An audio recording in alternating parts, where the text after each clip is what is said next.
மத்தேயு எழுதிய தூய நற்செய்தியிலிருந்து வாசகம். அதிகாரம் 8 இறை வார்த்தைகள் 28 முதல் 34 முடிய.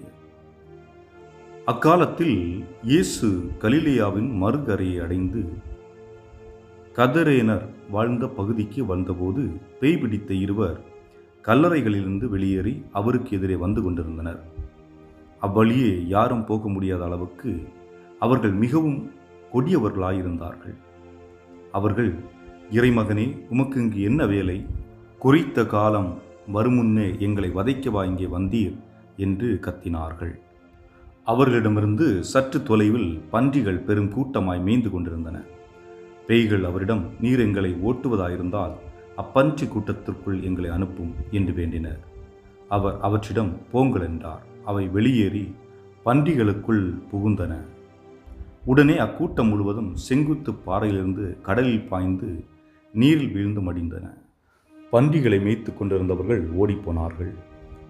அவர்கள் நகருக்குள் சென்று பேய் பிடித்தவர்களை பற்றிய செய்தியையும் நடந்த அனைத்தையுமே அறிவித்தார்கள். உடனே நகரினர் அனைவரும் இயேசுவுக்கு எதிர்கொண்டு வந்து அவரை கண்டு தங்கள் பகுதியை விட்டு அகலுமாறு வேண்டிக் கொண்டனர். இந்த நற்செய்தியின் அடிப்படையில் பார்க்கின்ற பொழுது முதல் சிந்தனையாக நமக்கு தோன்றுவது, இயேசு பணி செய்த அந்த இடம் யூதர்கள் இல்லாத ஒரு பகுதி. அதாவது புற இனத்து மக்கள் மத்தியிலே இயேசுனுடைய பணி இங்கு நிகழ்வதை நாம் பார்க்க முடிகிறது. இதற்கு அடிப்படை காரணம், இயேசு பணி செய்த இடத்தில் பன்றி கூட்டங்கள் இருந்தன. இந்த பன்றிகள் என்பது யூதர்களை பொறுத்தவரை தீட்டான ஒரு மிருகம். ஆக இதை தங்களுடைய இடத்தில் அவர்கள் வைத்திருக்க மாட்டார்கள். அப்படி என்றால் இது இயேசு கிரேக்க ரொமானிய மக்கள் வாழ்ந்த பகுதியிலே இந்த நிகழ்வை நிகழ்த்துகிறார் என்று நாம் புரிந்து கொள்ளலாம். இரண்டாவது சிந்தனையாக பார்க்கின்ற பொழுது 2 பேய் பிடித்த மனிதர்கள் என்று குறிப்பிடப்பட்டிருக்கிறது. ஆக உண்மையிலேயே இந்த மனிதர்கள் பாதிக்கப்பட்டவர்கள், மனநலம் பாதிக்கப்பட்டவர்களாக இருக்கலாம், அல்லது ஏதாவது ரூபத்திலே இவர்கள் செய்த தவற்றினுடைய விளைவாக இருக்கலாம், தனிமைப்படுத்தப்பட்டிருக்கலாம், அல்லது சமூகத்தால் புறக்கணிக்கப்பட்டிருக்கலாம். எப்படியோ அந்த சமூகத்திலிருந்து ஓரங்கட்டப்பட்ட மக்களுடைய நிலைமை, அவர்கள் ஏற்றுக்கொள்ளப்பட மாட்டார்கள். ஆக அந்த சூழலிலே இதுபோன்று கல்லறைகளிலே அவர்கள் படுத்து உறங்குவது வழக்கம். ஆக தாங்கள் ஏற்றுக்கொள்ளப்படவில்லை, தங்களை மற்றவர்கள் அங்கீகரிக்கவில்லை என்பதால் அவர்களுக்கு கோபம் அதிகமாக இருக்கும், சரியாக புரிந்து கொள்ளும் திறன் இருக்காது. ஆக அந்த நிலையிலே அவர்கள் மிருகத்தனமாக நடப்பதற்கான வாய்ப்புகள் அதிகம். ஆக அப்படி பாதிக்கப்பட்டிருக்கின்ற அந்த மனிதர்களை இயேசு சந்திக்கின்றார். சந்தித்தது மட்டுமல்லாமல் அவர்களை குணப்படுத்துகின்றார். ஆனால் அவர்கள் அந்த இடத்தில் விரும்புகிறார்களா என்று தெரியவில்லை. காரணம், அவர்கள் என்ன சொல்லுகின்றார்கள்? ஏன் வந்தீர் என்று கேட்கின்றார்கள். அதன் பிறகு அப்படி அனுப்பினால் இந்த பன்றி கூட்டத்திற்குள் எங்களை அனுப்பும் என்று சொல்லுகின்றார்கள். ஆக அவர்கள் தங்களுடைய நிலையிலிருந்து வெளிவர வேண்டும் என்று முற்படுகின்றார்கள். அதே நேரத்திலே அப்படியே இருந்து விடலாம் என்றும் நினைக்கின்றார்கள். இது பல நேரங்களிலே நம்முடைய வாழ்வில் நிகழக்கூடிய ஒன்று.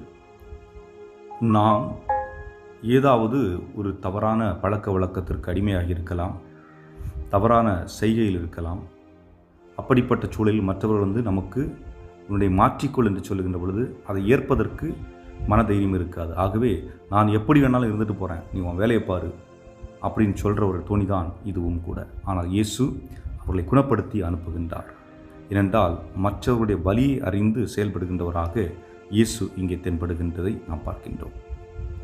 மூன்றாவதாக பார்க்கின்ற பொழுது அந்த மக்கள் இயேசுவை அங்கிருந்து வெளியே போக சொல்லுகின்றார்கள். காரணம் என்ன? ஒன்று, அவர்கள் யூதர்களுடைய, அதாவது இயேசுடைய படிப்பினைகளை ஏற்றுக்கொள்வதற்கு தயாராக இல்லை.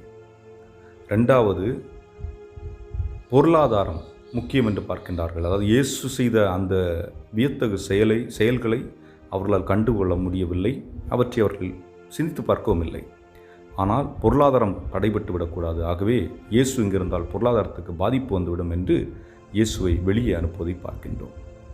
ஆகவே அன்புக்குரியவர்களே, ஆண்டவர் இயேசு கிறிஸ்துவிடத்திலே நம்மை ஒப்புக் கொடுத்து மன்றாடுவோம். என்றும் வாழும் இல்லாமல்ல இறைவா, உம்முடைய அருளும் ஆற்றலும் எங்களுடைய வாழ்வில் செயல்படுகின்ற பொழுது அதை கண்டுணர்ந்து நாங்கள் உம்மோடு இருக்கின்றோம், நீர் எங்களோடு இருக்கின்றீர் என்பதை உய்த்துணர்ந்து நாங்கள் வாழக்கூடிய அருளையும் ஆற்றலையும் எங்களுக்கு நிறைவாக தந்தருள இந்த நேரத்தில் உம்மிடம் மன்றாடுகின்றோம்.